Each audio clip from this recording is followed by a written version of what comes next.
Army జవాన్ నెల్లి రామకృష్ణ మృతదేహం కరీంనగర్ జిల్లా సైదాపూర్ మండలం గొడిసాల స్వగ్రామానికి చేరుకుంది. భారత సరిహద్దులోని ఆర్మీ క్యాంపులో రామకృష్ణ మరణించారు. ఆర్మీ జవాన్కు నివాళులర్పించారు కరీంనగర్ ఎంపీ అభ్యర్థి బండి సంజయ్.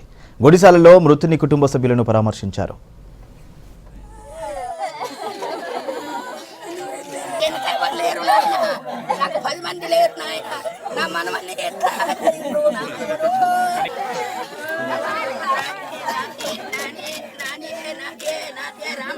రామకృష్ణ